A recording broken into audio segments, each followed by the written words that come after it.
we're going to die for each other. I'm going to die so you can go home to your family, and vice versa. And no, I'm going to die so you can go home to your family.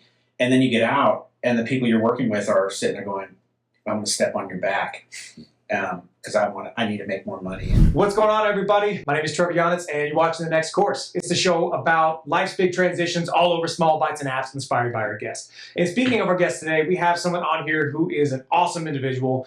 This guy is a veteran. He is a mortgage broker. He's very talented. He's very intelligent, and he's got a beard, probably a better beard than I would say that I have. I know I have length on him, but he has the definition. Sure.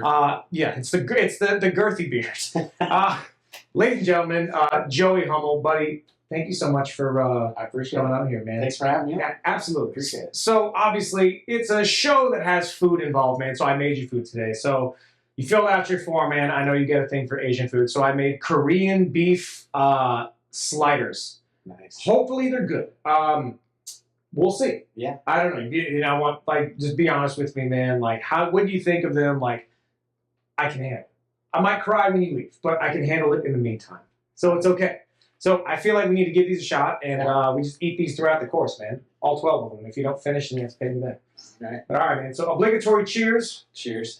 Do you want to come in and grab some of this? Yes, you do. Yeah. There's the voice from the camera. It's a three-way cheers. There we go. All right, we got to give it a shot. Smush our biscuits. Smush the biscuits. I don't like that. All right, here we go. Nailed it. That's not bad. Really good. I'm going to save this one. Yeah? Yeah. It's not bad. I would eat this by choice. Yeah. I would choose to eat this. This is really good. With everybody starting businesses, we need to start a food truck with this. I might. All right, camera's on, man. Don't giving it away for free. Camera's on, dude. Yeah, for sure. But as you eat this food, man, there are a couple questions that we got to ask you that the audience wants to get to know about you, right? And they want you to answer with food in your mouth. They do. They want you to answer as you're chewing. So these are food questions. Okay. This is what people are going to judge you on. Okay, so I just want you to I like judgment. and I'm going to come out swinging. Are you ready? Go for it. Okay. Does pineapple belong on pizza? Yes. We're going to end this right now. Only in the morning after a hangover. Okay. Hold on. Man. And he's winning me back. Yeah. Uh-huh. Okay. You leftover pineapple pizza is the best because you're dehydrated, your mouth is dry. So when you bite into that cold pizza in the morning and that pineapple, that just it's like that Gatorade that you're drinking, but you're getting the carbs, you're getting the fruit, and you're getting the ham that's on there. Okay, so you get the balance, and That's so Also- when it's hot in the day, you buy it. I can care less. You know what, Andy? Come over here. You're gonna be in the podcast today, buddy. All right.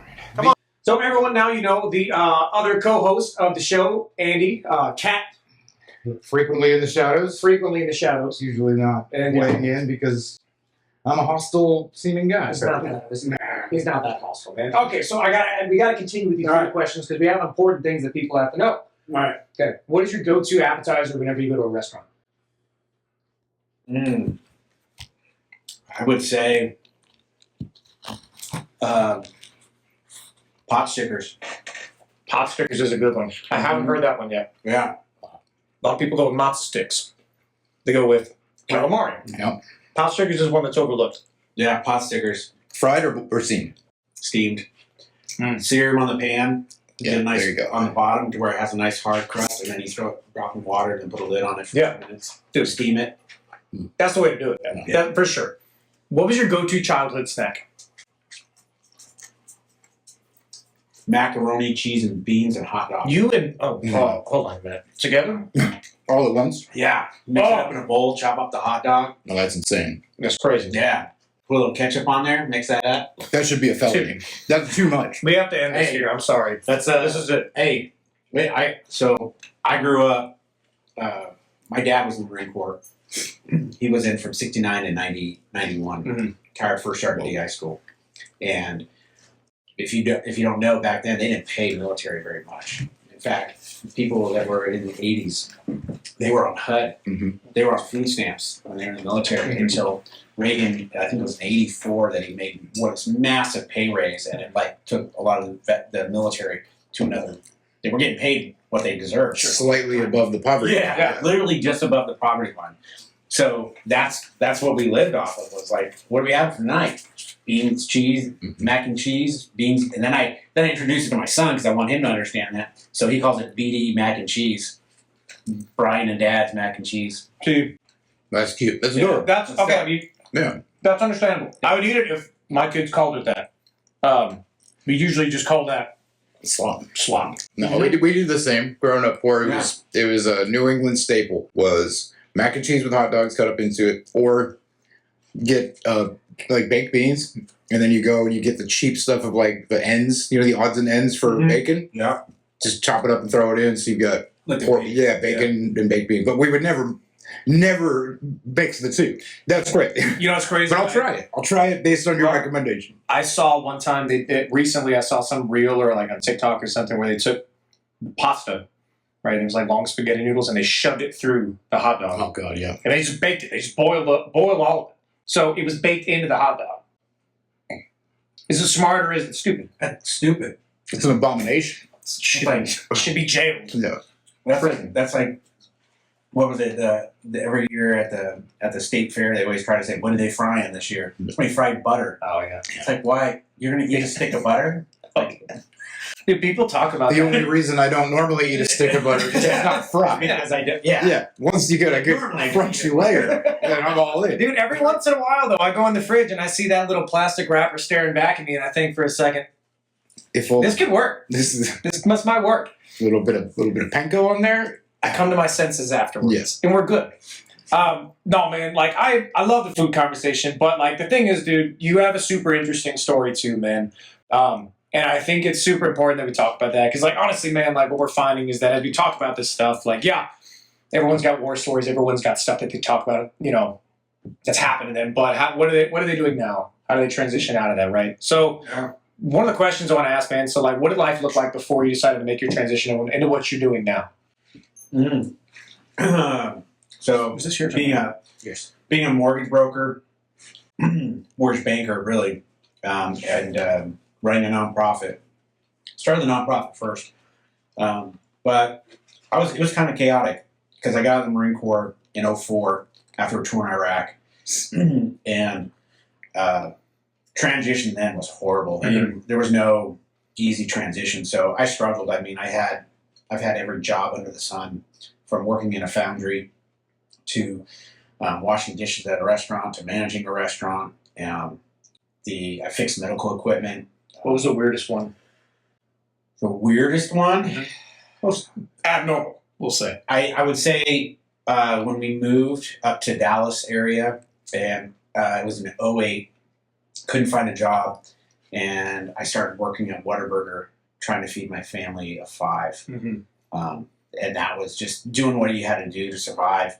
That was probably the weirdest, and it was very humbling because when you go in the military, you do these things where kicking doors, us signing $10 million aircraft off safe for flight, and then you're asking if you want ketchup on your fries, and you're just like, how did I get here? And it's a very humbling experience. Those responsibilities, and you go, what am I doing? Where am I going? And that transition can be very tough. And so, and I struggled for that for a long time. The biggest turning point was when I was getting divorced. I was about to be homeless, and then my friend, now and brother, he served in the Army. I was in the Marine Corps, but I was working at a clinic where I helped veterans with PTSD, and it was called Brain Treatment Center. It's called Wave Neuro now. Amazing technology. It's very life-changing. Definitely got to look into that. But I was getting about to be homeless, and the guy there that I was treating goes, "Oh, you're looking for a roommate? Why don't you call my friend Nick? He needs a job. He needs a place." So Nick showed up at the place, and he goes, "How much?" And I go, $700. He's like, "Cool," and moved in. And that was it. It was very simple. There was nothing. And me and him, we became really close. Never competition about Army's better or Marine Corps. Was never that that you normally see like within branches. That we never really got into that. It was just like helping us navigate through life, all those struggles, and it really focused on our trajectory of where we're going. He finished up school from Chapman University. I found my now wife, who I'm head over heels with. We've been together for 8.5 years, and I'm just like, is it really this easy to find the right person? It is. And he's been part of that journey. And on top of that, we started a nonprofit called the Real Warriors Foundation. And it has grown and helping people not only now in California, it's helping people in Illinois. And now we're expanding here to Texas. So it's becoming a national thing. And it's growing at a very nice organic way where people wanted to be involved in it. But it all started because of that turning point of him becoming a part of my life. And that's where, to me, as we go through life, especially as veterans, community is so important with helping other people. Because I was at a point of suicide at one point, and he came in my life unknowingly, and it changed my life. And now, I mean, he's like brother to me. So It's amazing, man. yeah. Did you ever think that prior to him coming into your life and that kind of being that catalyst, did you ever think that you would leave like your old life? Did you ever think that you would change positions so drastically? No. I think the biggest thing that the transition was, I move very fast. If you know me, I'm go, go, go. I don't stop. And to me, I don't, like people say, are you afraid of failure? I'm like, I'm not afraid of failure. I failed so many times, I'm not even afraid to do it. Yeah. And I just keep going. And if I fail, I stand back up and I just keep going. And they're like, I don't even know I failed. Right. Because I'm moving at such a fast pace. And if it doesn't work, I'll go, okay, that didn't work. Let's go over here. Let's do this. And I just keep going.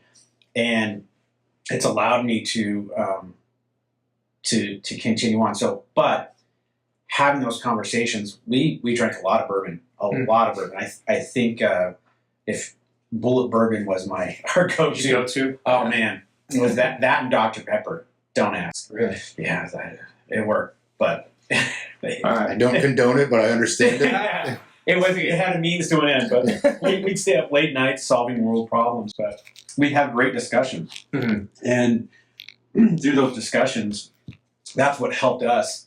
And it allowed me to slow down and really look more internally instead of just looking forward, be going, okay, why am I been divorced twice? Is that them or is it me? You know, why don't I have a career or job? I've had jobs over and over and over again. Why can't I find out the things that make me happy?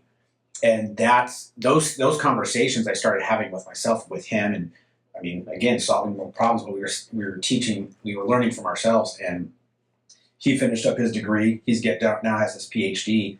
And now I found when I started doing Real Warriors, I really allowed me to go, okay, is this something you enjoy doing? And I do. Seeing the veterans and seeing them have those transitions in those groups and those communities that Nick provided to me allows them to find that, and seeing them succeed and thrive now and being a functional part of society is huge. And a lot of times you don't know what resources you have. So to me, that's what Real Warriors, it has really, the fishing is a big thing. We're starting to get into hunting, but it has really more to do with the community building and going, hey, I didn't have that resource when I was in. I had that resource, this family, this unity. Like, we're going to die for each other. I'm going to die so you can go home to your family, and vice versa. And no, I'm going to die so you can go home to your family. And then you get out, and the people you're working with are sitting there going, I'm going to step on your back because I need to make more money. And it's like, wait, what? Oh, I'm not used to this. So to me, that's one thing that I want people to know, like when you're a community veteran. So we have community. Now I do get into more of the community and helping people getting connected. And we just do that through doing events, through the fishing and stuff like that. So that found a purpose. And I go, well, COVID happened. I was fixing medical equipment. Yeah. And then it was, well, we're doing Real Warriors. And I'm like, oh, well, am I doing this because I'm fixing medical equipment, or is it just that means to an end? And my wife said, find something you love. We're doing fine. Just figure out what you love to do. She's been dancing her entire life. She has a master's in it from UCI. Very intelligent, 10 times smarter than I am. And she goes, figure out what you want to do. And I've always loved real estate. And so I was getting my real estate license. I had signed up for the class and hadn't started doing the hours. And then I thought about it. and I was actually flipping a house at the time. I was doing all the ripping out the floor, putting a new kitchen in, and doing all the construction because I understand all the construction elements of it. And I went, I think I can be more effective and helpful if I'm on the lending side of the money side because I can help people because I understand it and I know it. And she goes, I was waiting for you to say that. And so that's when I got my license, and I've been doing it ever since, and I love every minute of it. It's a little stressful, but I love it. It's not really stress though. Yeah, it's a different type of. You're not being shy. No, yeah, that is the truth. It's a plus. Yeah, it's a big plus, man. Well, a couple of things that you said in there I wanted to touch on. Absolutely. Okay, before we go, obviously the theme here is that yes, we look at the past because it's how we got here. Right. And then, of course, we're going to switch and start looking at what's forward because really that's, I think, important for all of us to recognize that we have a past that shapes us, but it doesn't define us, right? And so that's kind of what you're explaining now is, so if you're talking about introspection, how after you were able to look back and say, well, how much of a role did I play in this versus how much is this a thing that happened to me or, regardless of my, of how it impacted me, sometimes things just happen. Right. But it is important to kind of look back. So, having done that, would you say that there was a significant, consistent element at all those things you tried and just it didn't work out? The different jobs that you kind of bounced around for. Was there something where you can look back? For example, like for me, I can look back and say I didn't place importance on anything for about 5 years because if it wasn't life or death, it didn't matter. You know what I mean? So things that were important because that was our job, you couldn't get me to care. It was like, well, if I show up an hour late, then I'm just there when I get there. The store is still open. People are still buying stuff. And if it's not healthy, but that was where my brain was at for a little while. Was there anything like that you kind of had to recognize and identify so that you could beat it? Well, it was because my parents did a great job not teaching me that we were poor, but we were poor. So we didn't have a lot, so I always wanted more. And it's the analogy of how much is enough? Yep. Just a little bit more. Yep. And that's what one last heist. Yeah. What is it? Rockefeller said the last one. How much is enough? Yeah. How much is enough money? Just a little bit more. Yep. Yeah. And so I chased that. I chased money. And I think a little bit of that chasing that caused my family to fall apart. And I lost that. And to me, money doesn't make you happy. It just makes you more of what you are. So you can have all the money in the world, but if you're an asshole, then you're still an asshole. It doesn't change anything. Right. And if you're actually makes it easier to be an if asshole. you make all the money in the world and you're a gambler, you're going to gamble your money. If you're an alcoholic, you're going to buy more expensive alcohol. Right. You're going to, if you like whiskey, you're going to get the bottles of Pappy and Winkle and collect them. That's what it does. If you like going on vacations, you're going to go on more expensive vacations. Mm-hmm. Money makes you more of what you are. So I learned that money doesn't make you happy.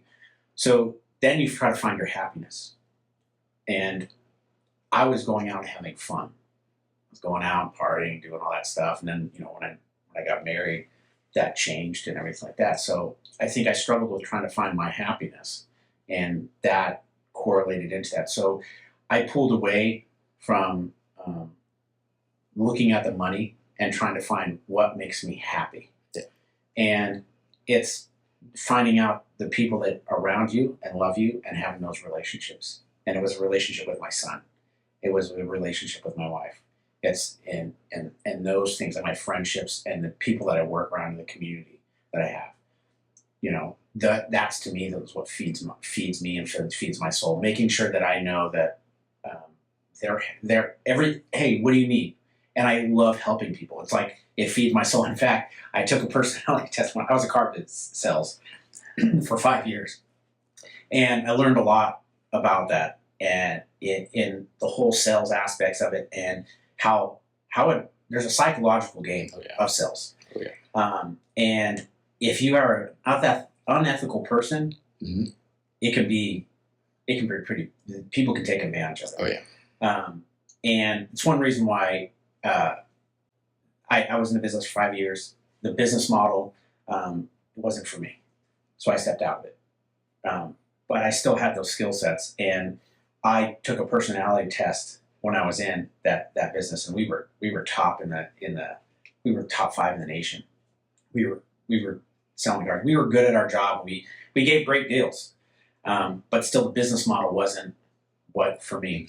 And we took a personality test, and everybody was a stone cold killer, doing all that stuff. Mm-hmm. And I got mine, and it came back, Joey likes to help people. And they're like, what? Weirdo. Get out of here, weirdo. Like, and you're selling cars. Like, how are you being successful? And I learned from that, and I was like, how am I being successful? So I started asking, that. And really, it's about the relationships I built. I got to a point to where I did my job. I was ethical with my business. If I got you a good deal, you got me a good deal. I would save you money. I would do all these things. And then people would tell other people. My business didn't take off like a rocket. It slowly grew. And within 2-3 years, I never had to ask for business. People were coming to me and looking for Joey. And that's how I've always built my business. Well, then I did that with Rewards, and I didn't know it. I didn't know when I was in the car business. But then I did it with Rewards. And the nonprofit has grown, and it's grown same type of frame. And so now that I'm in mortgage world, I'm doing the same thing. And my bills, and I have people going, "What are you doing?" And I'm like, being honest, being ethical. Yeah. And to me, that's what it is. So it's being that person that I've learned from all those past experiences. So now, how can I roll that on and teach other people to just be good, do good?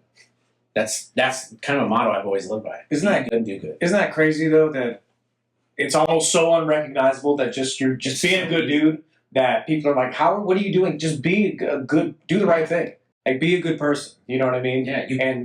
You get reciprocated. Yes. You get what you give. Exactly. So Yeah, it just really comes down to that. And the thing is you have those inner voices in your inner people that you're talking to, and what you're doing is right or wrong. Yeah. There's a moral compass inside you that knows, am I doing this for my best interest or for theirs? and I've deviated from that several times. I think all of us have, right? Oh, yeah. And there are times, I don't have to look too far back to find things where I could say, man, that was a dirtbag. Man, that was a dirtbag thing to do. Yeah. Maybe I saw some justification at the time, but I think part of trying to stay on that foundation of just trying to be a decent person is recognizing that, and going back and saying this was wrong. I've wronged someone, and I need to try to make amends, or at least try to own it. Whether that person will ever forgive me or not is not up to me, but I do need to go back to what I was trying to be. So Yeah. just because I hear things like, oh, be a good person and things will go well. It's like, yes, but we all have our temptations. We all have our distractions or whatever it is that causes us to sometimes either lose sight of that or maybe deliberately make that choice. And it doesn't define you. It's the effort you make after, Yeah. Yeah. Just in case someone's watching this and goes, I know that guy and he's an asshole. Like, yeah, I probably was when you knew me. Oh, yeah. And I wish I could have been, if I could do it over, I would do it the way I would be proud of. But, it is what it is. So moving forward, being a decent person is how I try to, Yeah. pursue things. But that's where you have to find forgiveness. Yeah. Not only for other people, but for yourself, because you've made those mistakes. And it's not you can't go, like you said earlier, that the past doesn't really define you. Yeah. But what you can do in the future is change those things and try to do better in those aspects of your life and that. And hopefully people are seeing that and they're going, hey, that's what I want. Mm-hmm. And it can be easy to kind of get sucked into that of, I need to go undo these things. And again, like, you can't. It's done. It is in the past. You could say, I would like for the future to be a thing where I can make those amends. But sometimes you just have to let that be the ugly thing in the past and, keep trying to do better in the future, You know for a fact that what I'm saying is true. Yes. Yeah. For the viewer, I've known Joey for 4 or 5 years now. Has it been? Just through periphery. We run in the same circles and have a lot of the same friends. We didn't sit and talk too much, but we've known each other for a while, and I've seen the organizations that you're part of and the good that they do for the community, and also just your drive, like the nature of who you're trying to be or who you are shows in a lot of what you do. And it goes into that making an impact. Like, what impact? You look at the latest, like, you get into the whole thing of like, what legacy do you want to leave behind? And that's the impact you want. I'm not looking for a legacy for me. I just want to make sure that I make enough impact to make the world or the community that I'm in a little bit better. Just a little bit better. One bite at a time. One bite at a time. That's how you eat that big old elephant, Exactly.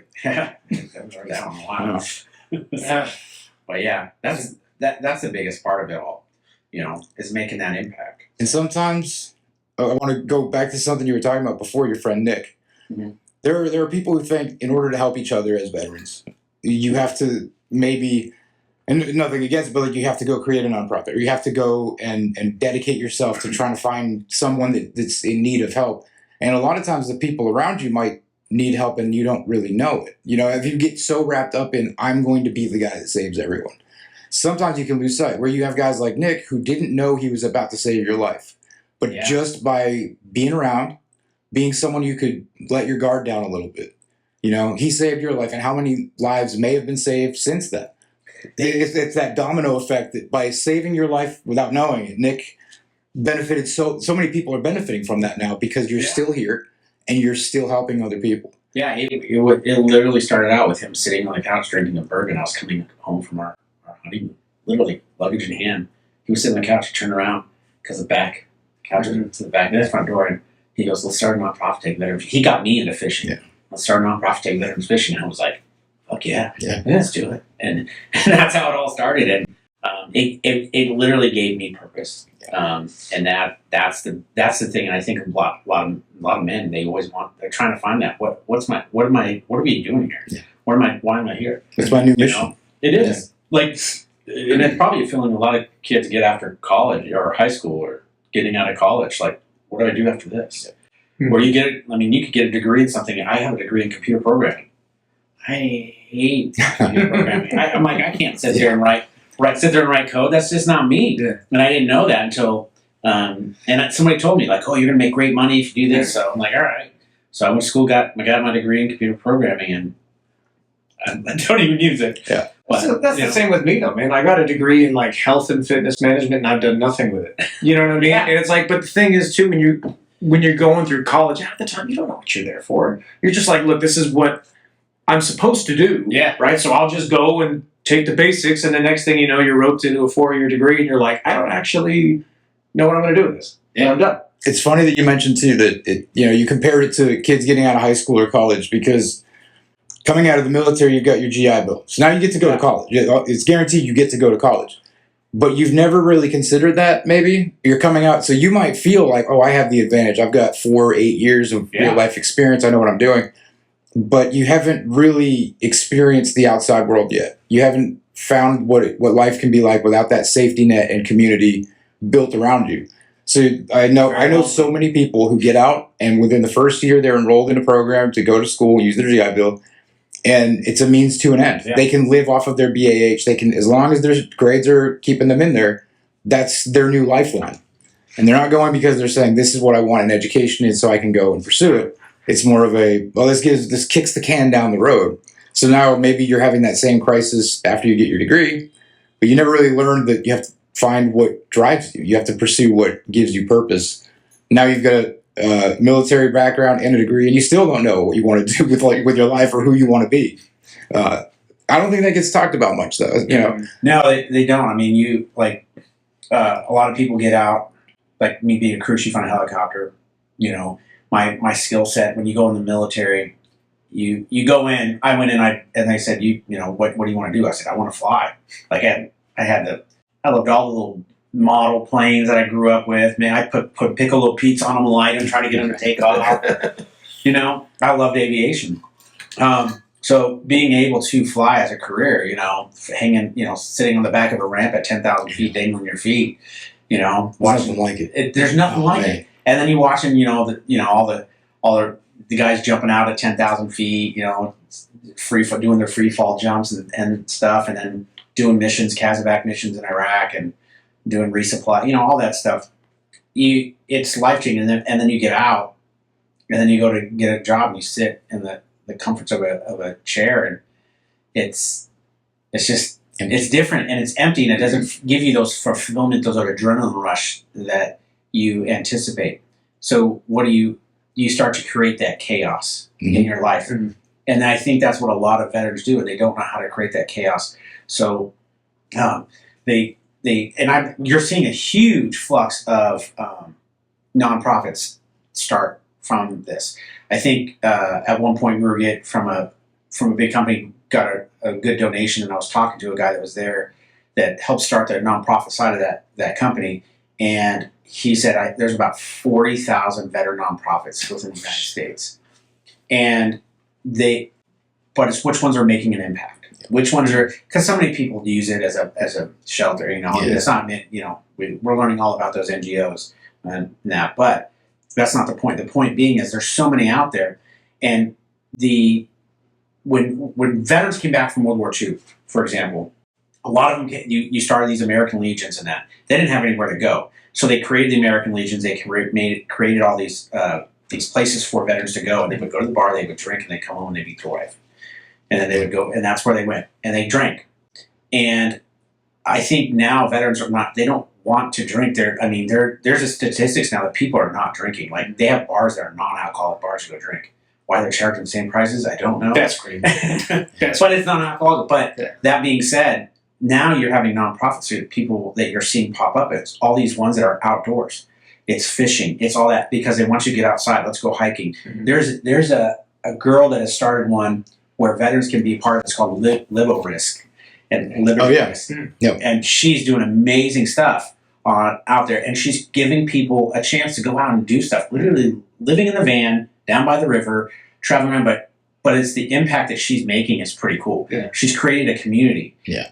And that's one little aspect of it. And that veterans that are struggling to find connection and I think find purpose, I think that's where they if they get outside, go out, stop sitting on the couch, get outside, be active like we used to be when you're in the military. I was that guy. And I think that's why I can't be sit behind a desk. I hate sitting behind a desk. But unless there's Korean barbecue, sliders right in front of you. That's a different story. Yeah, I'm not eating all of these. I'm actually curious if you will, by the time we're done, have eaten all of it. We're keeping tally. To feed off of that while you feed on that sandwich, I wanted to share a quick thing, and then we'll talk about your nonprofit. But I remember at a time working, kind of helping with a nonprofit once, and I felt that there was a very competitive energy there. Everyone was saying what other nonprofits weren't doing enough based on what they were, you have to report every dollar that's donated, and people would say, well, they brought in this much, and yet they only put out that much, and they paid so much for marketing, they paid so much for this or that service. And it becomes this purity test of like everyone's at each other because they're not doing enough. And when in reality, if there's someone out there being unethical, it will come out. It'll people will find out. But again, it doesn't have to be. You don't have to, as a nonprofit, send 50 guys to the Super Bowl where they all get a halftime show, right? You don't have to do all these amazing things, which it's great that those organizations do. But again, sometimes that small act of getting guys out to sit together for a weekend can have just as much of an impact on someone's life. So if that organization maybe isn't doing these huge things, right? But they're doing what they can with what they've got, then that's a success. The more resources we have, the better. If they're predatory and they're kind of like preying on using this as a fundraising, pitch, then that's not great, right? But on the other side, it's great that there are so many things like organization. You're familiar with PB Abate? It's named after Matt Abate. He was with 2-5. He was a scout sniper in Sangin. Okay. And he had such a lust for life that they named their nonprofit after him. It was founded by their platoon commander at the time. So because the scouts, the 2-5 scout snipers, they knew Logan Stark. That's how I met the PB Abate team. And they reached out and said, hey, we're going to do a turkey hunt for veterans. You guys want to come out and talk about get eyes on it and maybe spread the word. And I went out there with a friend Adam McCaw. And our job was to go and essentially kind of like write an article about it, or just kind of see what it was like and come back and report about it. And I didn't realize how much I needed it. So we get out there to Thompson Falls, Montana, middle of nowhere. Cell phones don't work. For my job, I have 2 work phones, a laptop, a tablet, my own personal phone. I'm never disconnected. And then we land, and we're at this bumpy little Cessna runway. Phones don't work. You might as well not turn them on. The best part about that wasn't so much the hunt, but it was, without realizing it, we were all given an op word when we got there. Like, hey, we're going to go hunt turkeys. That means we're going to have to go scout for them in the evening. We're going to have to go try and find them in the morning. There's something about getting back to that life of, hey, I'm up at dark 30, getting ready to go. We step out, we go on our patrol, whatever, come back, do a debrief. But more than anything, we were all just there together. And it was that separation from the distractions that we fill our life with, you know, that even for a couple days, being able to just sit with myself and be like, am I happy with how things are going? Because I can't distract myself anymore. I can't start watching reels or whatever. I just had to sit there in the quiet in the mountains and go, this is nice. This is, you realize, you know, the healing power of nature is a term that I've heard a lot around the veteran community, which can't be stated enough that that's correct. But I think the healing power of it is, it's so big. And you realize that all the little things in your life are kind of like self-created. There are things that we've allowed to become the primary focus and then you go out in the woods and life is happening around you and without you. The world keeps moving and you see it and you're like, Oh, it does. maybe all these things I'm up all night worrying about, they're not that important. I got to deal with them, but also it's not the end of the world. Right. And getting out there sometimes to have that reset is pretty, you know, nature is a huge part of that. So a great way to get out into nature is to go fishing. Absolutely. I hear you know a little bit about that. I was going to say, I know enough that I learned from Nick. no, so it's really cool though, man, because again, like you said, I mean, there's tons of nonprofits out there who do stuff like this, and I know there's ones that do fishing as well, but yours is a little bit different. Again, you exist in multiple states, and it's really cool. When you started developing Real Warriors Foundation, like, what were some of the struggles that you faced early on? Not knowing anything about nonprofits. I didn't know. So when you apply for a nonprofit, you're starting a business or an LLC, S corp, C corp. You have all those different types. So once you start that, then you got to register with the IRS that you're a nonprofit, and you have to fill out all this paperwork, basically saying what is you're going to do, how you're going to do it, what's your and it's a lot. It is. And if you are not a writer or know how to, then you get a lawyer. Yeah. So just to get this all started, it takes a lot of work. So, but not only that is you got to figure out what kind of 501c3 you want to be. Mm-hmm. So there's 501c 1, 2, 3, 4, 5, all the way up to like 60, 70, and then you have a 501d. And you're like, wait, which one am I? I just want to help I people. just want to help you. Yeah. So then you start looking at the back office, and I remember I was telling somebody, she was a CPA, a friend of mine, and she goes, so you're starting, yeah, I'm starting a nonprofit, you know, she goes, well, who's going to do your back office? I said, I am. And she goes, well, who's running the show? Like, who's the treasurer? Yeah. Oh, I am. Who's chartering the boats and doing that? Oh, me and Nick. Well, I am. It was just me and Nick. We were basically doing all of the work. And she goes, there's no way this is, Joey, you can't do all that and then be your back office. And I love it when people tell me you can't do something. I'm like, oh. Yes. Watch me. Yeah. Watch me. You can't do that. Yes, I can. Mm-hmm. I will. Yeah. And we did. But now we have a team that do it. So Real Warriors, what Real Warriors is? Real Warriors is a nonprofit we started in February 25th of 2019. Nick Perfect timing, by the way. Yeah.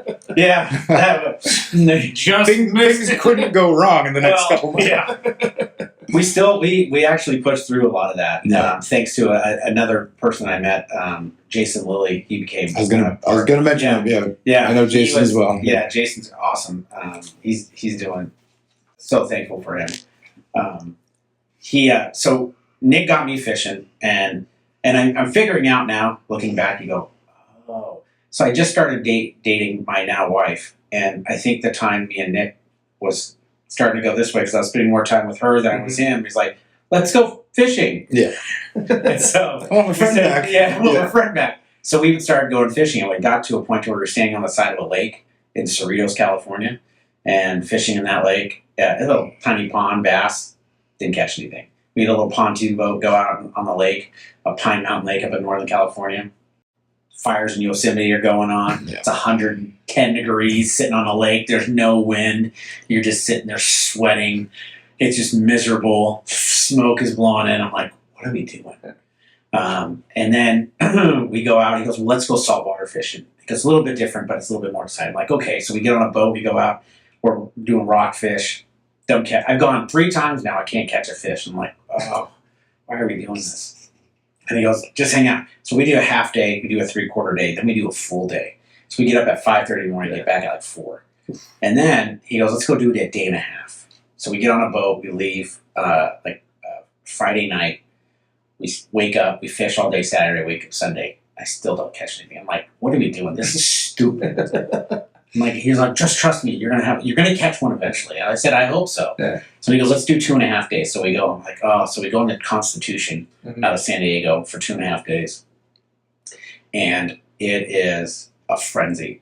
We hit limits, and I didn't know what I was doing. I'm fishing, I can't catch anything, and the deckhand there, they're all there. Mind you, we paid for 2 spots, but the photos, they got 30 people on it. And so then we hooked a bait, and I throw it in there, I got a piece of squid, and it's just floating on the hook. Everyone's like, I got one. And I'm sitting there going, this is stupid. I'm like, I'm having a miserable time. And the deckhand's like, what are you doing? He's like, I'm like, I don't know. Because nobody told me. He goes, come here, let me show you. He goes, this is Dorado, they're sight fish. He goes, they go after what they see. And he goes, see that one right there? And it's nighttime, and they got spotlights in the water so you can see. And you're seeing these fish just dart all the way across. And he goes, that one right there. And he goes, casts out to it, hits it. Fish hits, wham, hits it. Rod dips down, and that thing took off. He goes, here you go. And I was like, holy crap. And then it was so crazy that people were just taking the gaff, which is a long, like a 10-foot rod with the hook at the end, and they were just sticking in the water and grabbing fish. It was crazy, and it was awesome. And I hit limits. I caught 10 fish, I think, that day. That's crazy. Yellowtail and Dorado, and it was magic. Mm-hmm. It was so, like, spending all that time going, why am I here? Why am I here? Why am I here? And it's like, stick with it. And from that, we just continued fishing. So that happening, but it wasn't the fishing. 2.5 days on the water, that frenzy only lasted maybe, we'll say 30 minutes. Yeah. The rest of the time is downtime. Mm-hmm. You're sitting, you're talking, you're doing what you're talking about, out on the water, middle of the ocean, 100 miles off the coast, no cell service, and that. So when that happened and I was going, he said, let's start a nonprofit to help veterans fishing. I was like, yeah, let's do it. But it turned into something a lot more than that. It's giving veterans that opportunity to just be around. So we raise funds, and it pays for the entire boat, which costs about $25,000 to $30,000. So no other person on that boat, other than the captain and the deckhands, are veterans. Mm-hmm. Everybody else is a veteran, and it's the person to your left and right. And so we go out in the ocean, and we take away alcohol. We don't let alcohol on the boat. Yeah. And then they just hang out. So there's all these people. The conversations that you start to hear, like, people are quiet. Oh, by the end of the boat, they're all best friends. They're exchanging numbers. But the key is like I said, it's about the community. So we're trying to keep it to where when you go out on these trips, everybody that you're going with is within like a 20 to 30 mile radius. Mm. Everybody's from San Diego. I'm not pulling people from all over the country and going on a trip. I want to do it San Diego. I want to do it to San Antonio. I want to do it to, like, we have one that we're doing in Chicago for those veterans up there. Because there was a guy, we had one where we actually did a little reunion for First Recon, Marine Recon, or MARSOC, all the guys that got grandfathered into MARSOC. And we put a whole group together. Well, these guys got together. They hadn't seen each other in 10 years. And it was like a reunion for them. And they were so thankful of it. And he goes, I haven't seen you in forever. Where do you live? I live, we're right down the street from each other. They didn't even know it. They started a company called Beacon Training Group, and now they go into schools and teach gun threats to kids. So now he does a ruck march, which is in May.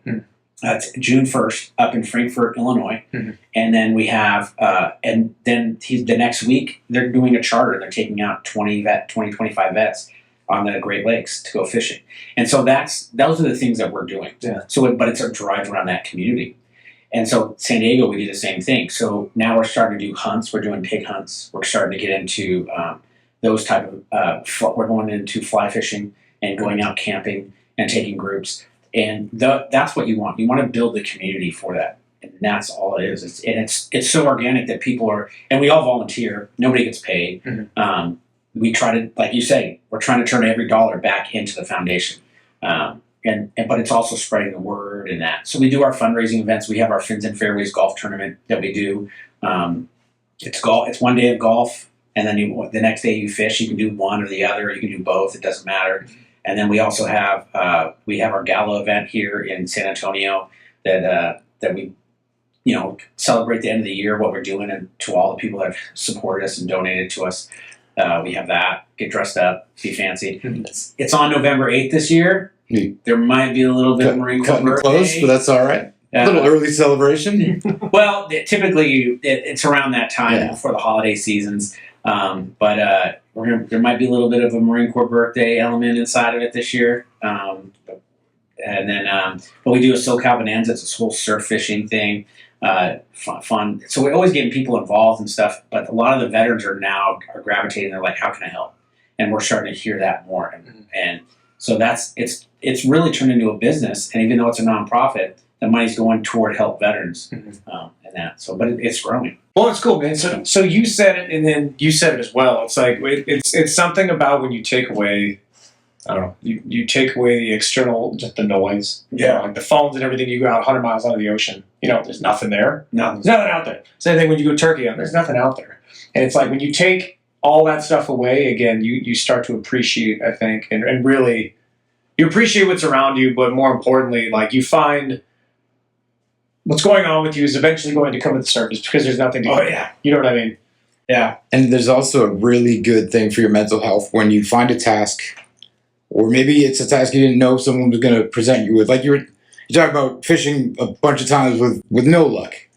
And it's kind of discouraging, but also it's fun. There's this new, like, I got to learn how to do this. I have no idea what I'm doing. And that was me with hunting, because I grew up hunting to eat, in a place for maybe 25, 30 yards in New England. Like, that's your whitetail. You see them in a clearing. Yeah. Really, you're just there to get food, and it's not super difficult. And then you're in Montana, which is vast, nothing. You see elk everywhere, but not close enough, you know what I mean? But and on that turkey hunt, we go out, and Adam is teaching me things like, hey, by the way, you got to put like some camel paint on your face. The oil from your skin can reflect in the sun. I was like, I didn't know that about turkey. I didn't know that turkeys had such good vision that the sun gleaming off my nose could give me away and spoil the hunt. And then we set up in the tree line. We finally, it took us 4 days of tracking these little flocks to find where they were roosting. So we set up underneath them for the morning, waiting for them to come down and do their dust bath. And Adam's telling me, he goes, hey, man, when they come out, just take a deep breath. You're going to get super amped. And your hands are going to be shaky. And I was like, what are you talking about, dude? Like, I've been gunslinging for a bit. I'll be all right. Like, this isn't that serious, And then you hear those dinosaur-sized birds flapping down around you. And you see a big tom, strutting out. And he's flapping in the dust. And you're like, you know what I mean? Like, all of a sudden, you're like, this is new. But this is that culminating point of all that I've just learned. And then that's such a rewarding feeling, because for that moment, you're so absorbed in what you're doing and you feel alive. Like, it's a part of you that wakes up. Everything else almost feels like routine. Like, I get up, I do my thing, whatever.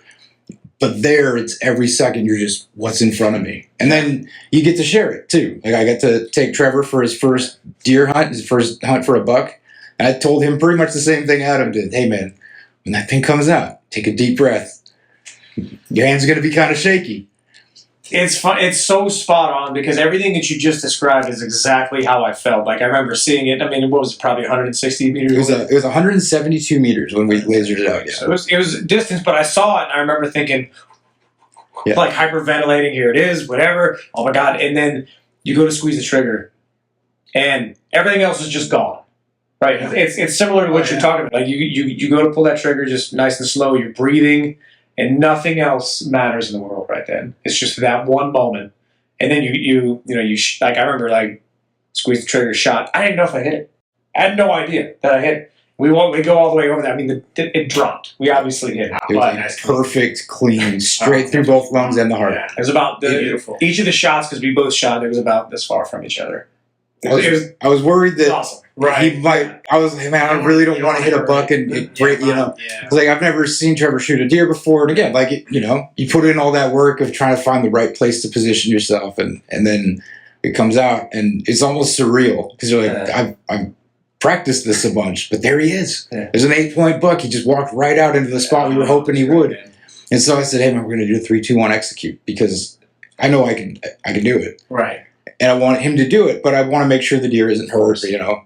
But no, we both hit it right behind the shoulder, same time. It didn't take a step. It buckled and dropped. And, I did the same thing. And another thing that Adam taught me that I shared with him, after we shot, after we watched it go down, cycle the bolt and say, just take it in. We're not going to walk down there yet. Just take a breath and take it in. Like, you did it. You did the thing we came here to do. Just enjoy that. Just bask in it for a minute. Mm-hmm. And we walked down, and it was a handsome buck. That was a good buck. one. Yeah. That was a good buck. Made some chili, and I messed the recipe up on that one that night. It was, And the chili was delicious. The problem was it was made with so much coffee yeah, it was. that it was. Boy, was it worth it. Boy, did it clean you out. Though. Yeah, man, it was. It was not just easy on the coffee gut. brown soup, and that'll do something to your guts that makes it. Boy, you ever want to bet on yourself? You get in traffic in San Antonio with a bowl full of that chili in your stomach. It's Good. You're a gambling man. That's what you need that to do. is a good adrenaline rush, But no, I think it's awesome that you can, through fishing, Yes. Yeah. do that and provide that for other people. I know some guys out there in San Diego that they do the same thing. Like they'll do some charters down in Mexico and stuff. And We're working on that. That is the goal. The goal is to do a getaway to Mexico to go fishing with a large group of people for the weekend, and get away from the hustle and bustle of life, get away from the cell phones and that. And that the funny part is, like, you talk about the 8-point buck. Our record right now, held by he's now a board member, is Josh, and he caught a 238-pound bluefin tuna. Oof. And That's wild. That's crazy. Yeah, he's 6'1", and the fish is taller than him. Yeah. So yeah, mine's 140. So he. I mean, that's a lot of fish. That's still It impressive. is a lot of fish. I mean, but those are the fish we're going after. I mean, these big game fish. So there's a little bit of team effort because, learning, fishing, 140-pound tuna, they're all muscle. Yeah. And they reoxygenate their blood instantaneously. Yeah. So when we go to the gym, we lift weights. I got to put the weight down, and then get the blood circulation back, and then I can lift it and do another set. Bluefin don't do that. No. They just go. They just never stop. So, and you're using a fishing line that's 10, 15-pound test, or maybe 20, and you're pulling this thing up from the bottom of the ocean that's swimming.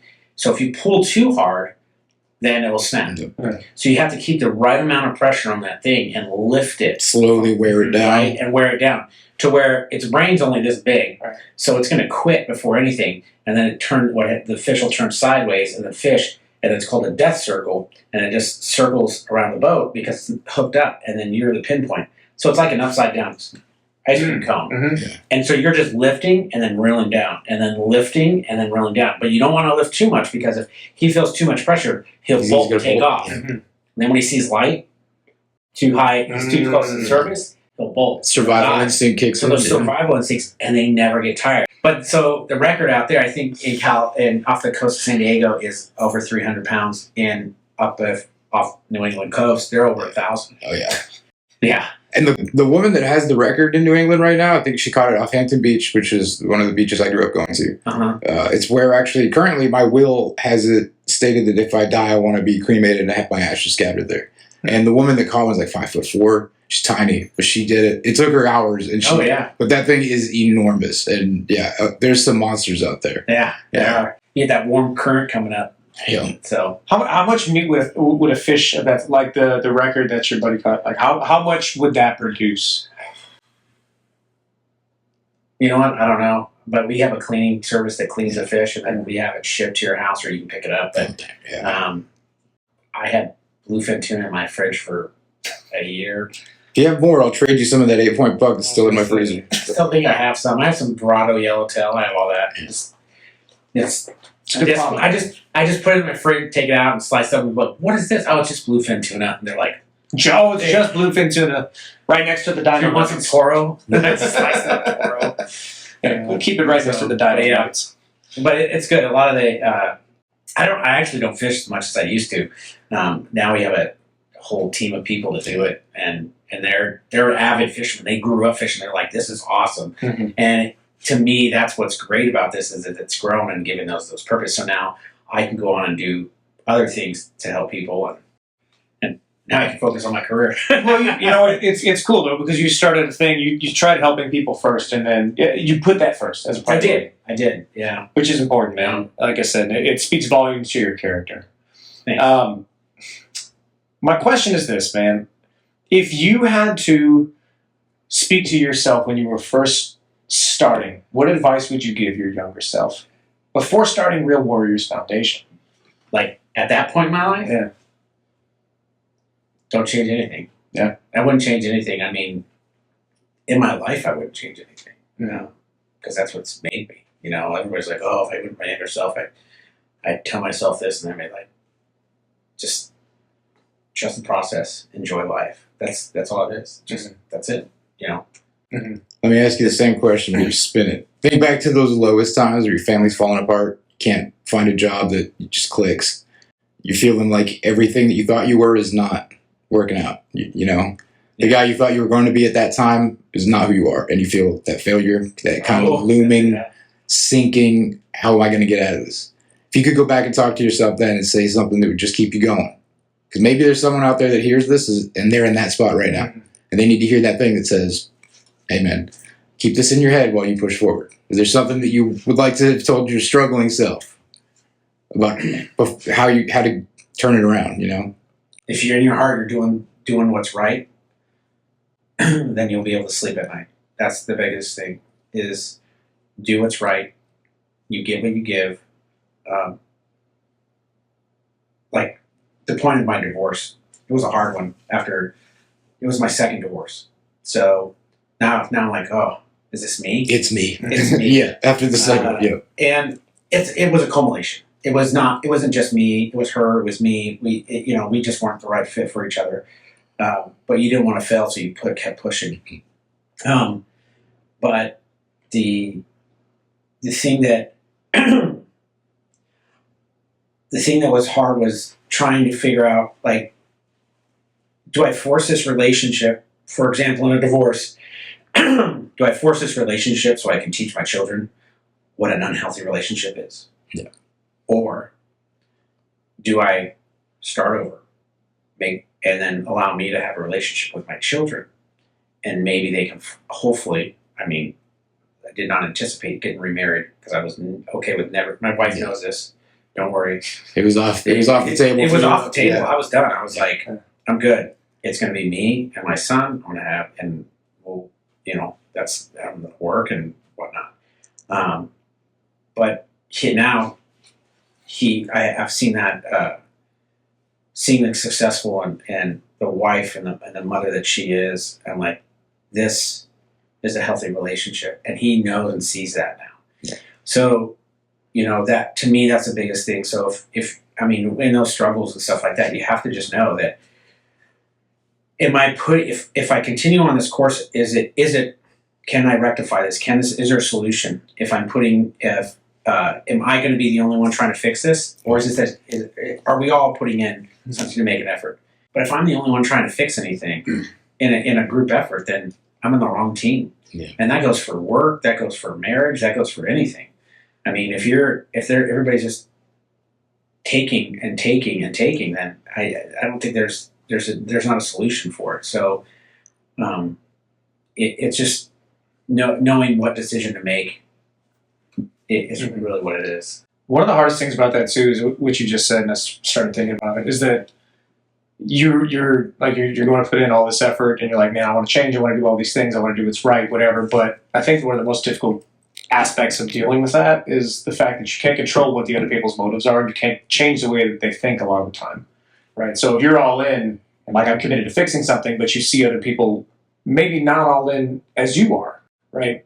I'm sure that it gets very frustrating to deal with. Does that make sense what I'm saying? Like it's something that's really difficult to navigate because, that's just, it's not in my control, So what do you do in that circumstance? And that's the thing is and I just go to my divorce, for example.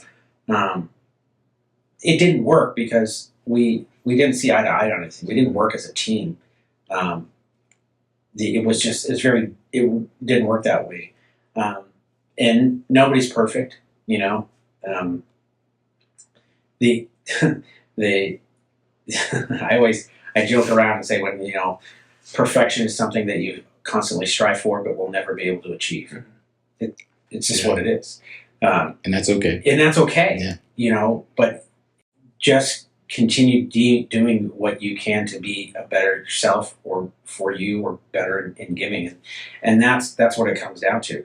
And I wasn't my best self when I was around that person. And so, that's why I ended that. So if you're not your best self, go find that wherever that is, because my kids will connect for that. They'll come back. They came back into my life later, and that's I'm blessed for that. And so now it's on me to maintain those relationships and keep that going forward. So, but yeah, especially with kids, it can be hard because you're always trying to do what's best for them, and so you're always looking maybe too far down the road and saying, if I do this, is it going to mess them up when they're 20? Is it going to mess them up when they become parents? Am I doing the right thing or the wrong thing? And it's a difficult choice to say, do I just endure so that we can say our family stayed together? And what you teach them is it's fine to have a really loveless, unhealthy life as long as you just bear through it. And that's not a great life. It's what our generation was shown a lot. Yeah. And we kind of have learned, like, that's it. A lot of the issues that we struggle with are from that feeling of, well, you can't call it a failure. Even if it's a failure in every way, you just got to stick it out. Yeah. And it'll be better for everyone. And it's like, no, it's not. Now if things don't work out the way you want, it's frustrating. But if you just give those kids love, let them know you're always doing the best you can. You're always there for them, and that someday, hopefully, they'll understand that, Yeah. But it's just giving them that, letting them know that everything that you're enduring and struggling through, no matter, it sounds weird, you can't buy them the gifts you want for Christmas because money's a little tight, things like that. They're going to remember the fact that you still tried to do, and that you were there, and you tried to be there every chance you could, Yeah. Yeah, it's funny you say that. I always think about when you're dealing with your kids, you're dealt with the cards you get with, and we all have this one life, and everybody always looks at their parents and how my parents treated me and all that, and all this reflection and all that. Our parents did the same thing.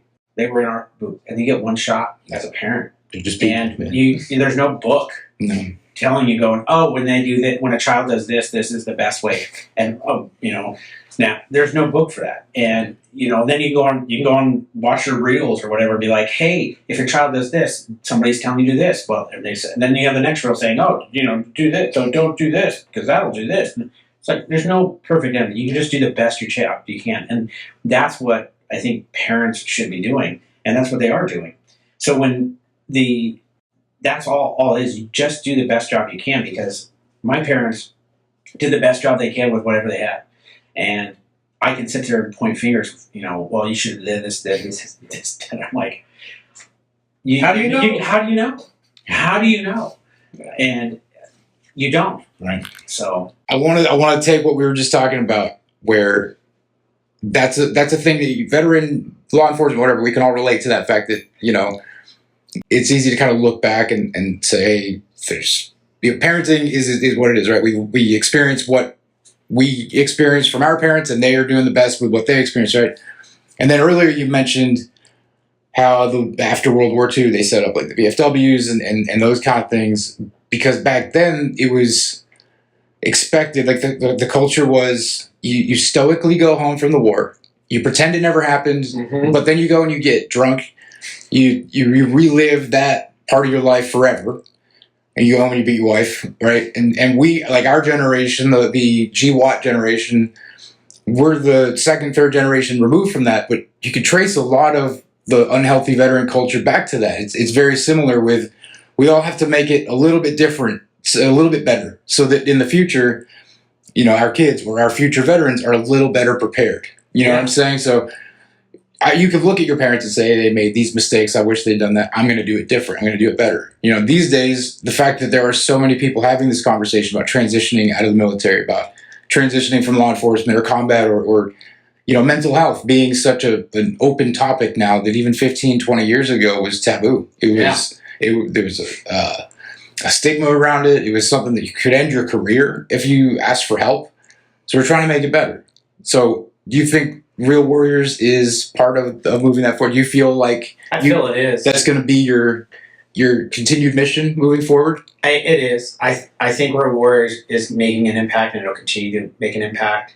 And I think there's a lot of other nonprofits out there doing the same thing, and it's great. Another one that is called Until Death Collective. Yeah. That does workouts. And I know those guys. Yeah, they're great. But it's not fishing. Maybe you're not. That's squeezing. You know? Mm-hmm. Yeah, and all those things that like some people are like, I don't want to fish. I want to go lift weights. Oh, go over here. There's a group for that. You know, there's a group for that. Yeah. Like this is a community that you can go, oh, really? Yeah. Okay, let me show. And that's what it should be. I think when you go back to that competition thing of people, the nonprofits competing and stuff like that, it shouldn't be a competition. Right. The mission is the veterans or the community or the children, whatever the nonprofit is that you're doing, there should be a common effort and a common goal to help out. Is it going to end everything? No, it's not. But if we can make change just a little bit and make life a little bit better for somebody else, that's the best we can do, and give that opportunity.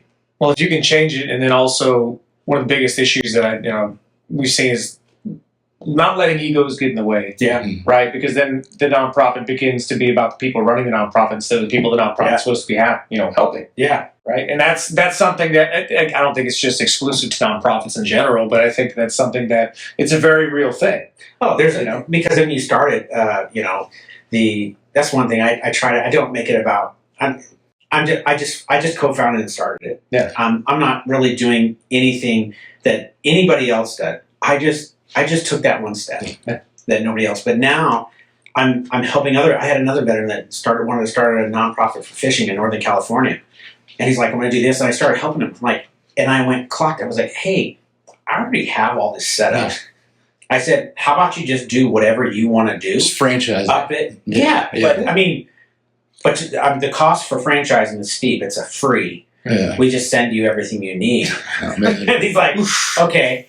I wish we were But now- closer to the coast.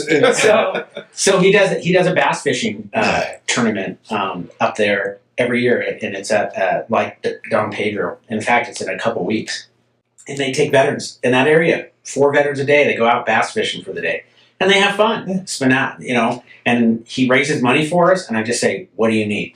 And just tell me. He goes, we're going to do. I need money for every month. I said, done. I said, where do I send the money? And every month we just send him money and pay for the trips. And he takes veterans out fishing. And that's what it's about. Yeah. And it's not a competition. It's just everybody just needs to, help each other out. So It's cool when you're a part of something that everybody is also on board with. Yeah. Right. yeah, It's a collective mission that you guys are all a part of. Right. It's not like, hey, it's not about me or you. It's about what we can do for these people. yeah. It's so true. Yeah. You see those nonprofits that are out there, they're out there. Just be the good. Yeah. Just be good, do good. It's that simple. And as organizations, there's individual human community, right? Like our friends have said, organizations can kind of develop the same thing.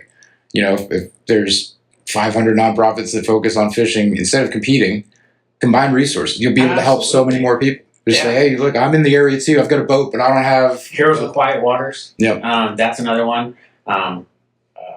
Was it Veterans Outdoors is another one. You have Mission Fish. That's another one. Do you know the folks at HAVA?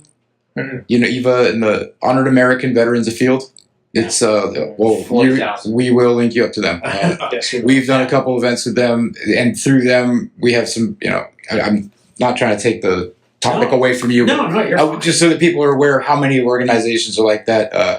A good friend Chris runs an organization called Dope AF, and it's dope like sniper dope, dead on previous engagement, and AF is archery fundamentals. And he takes veterans who probably can shoot well, whatever, puts them behind a bow, and you're starting from scratch. And you take a 2-day course with them.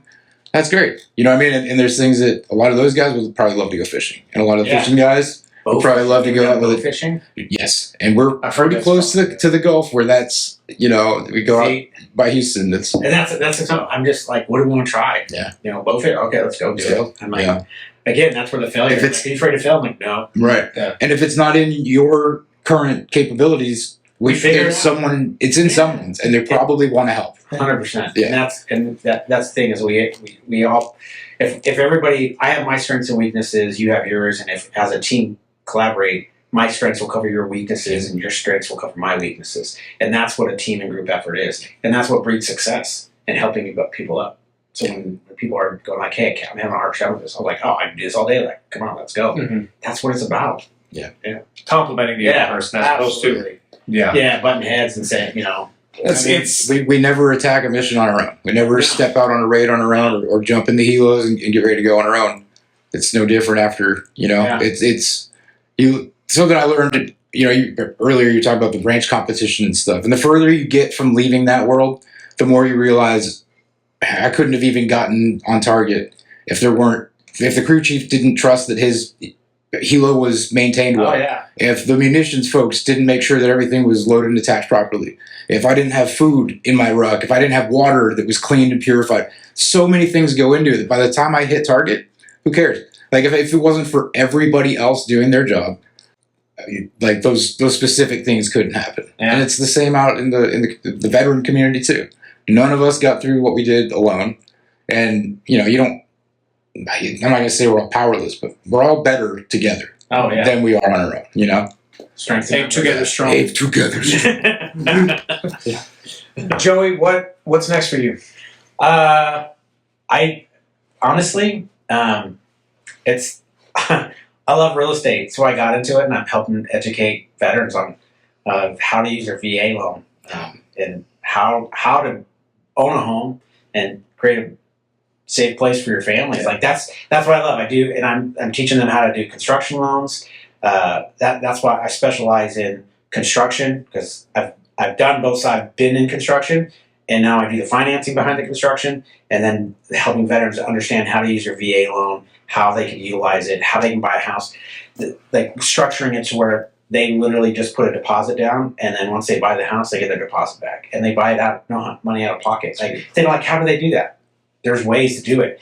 So it's educating, and that All goes back to the same it all core thing. it does. Just trying to help some people out. And if they use me as a lender, great. If they don't, it's okay. I'm not going to be upset. Don't. Yeah. There's plenty of nonprofits out there doing great work. There's plenty of lenders out there doing great work. Mhm. So you just got to work with who you trust and who you believe in. That's what it comes down to. That's fair, man.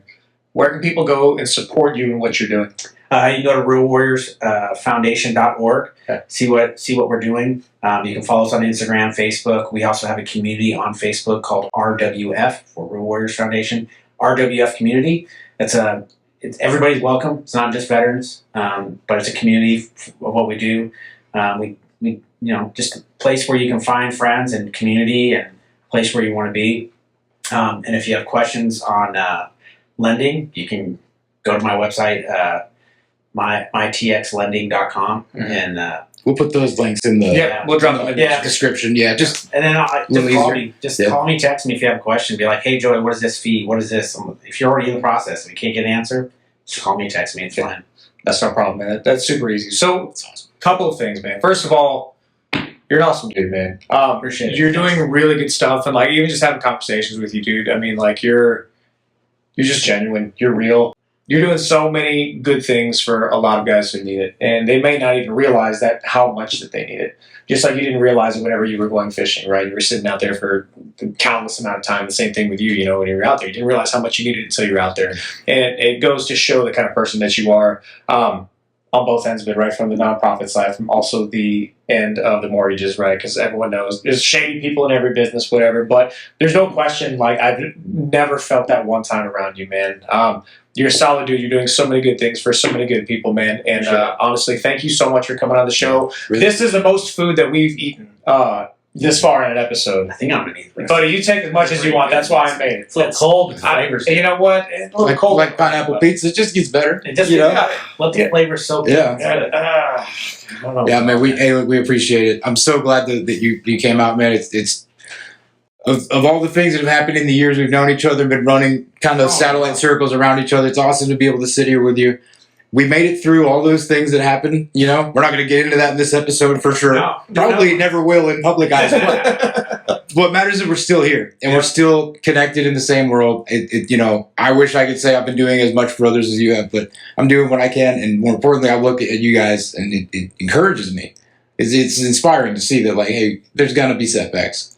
We've all felt them, and we just keep pushing. And I'm glad you're here, man. I'm glad you're still in our community. And every time I get to know you a little better, I feel, you know, a little more grateful for that. So thanks for coming here, man. Absolutely. Thanks For letting me hijack the whole thing. Oh, buddy, no. Run my Now suck. we've set a standard, so now you're going to have to be on call. I'll be back in about 6 months for one more episode. That's okay. Be on the lookout for this episode, which is going to be dropping on Monday. We'll drop all the details in the description. And that's episode 6. We're done. Episode 6. We're done. Episode 6. Done. Beans, you did it. Oh, what'd you think? Actually, really good. What'd you think? It was good. Yeah.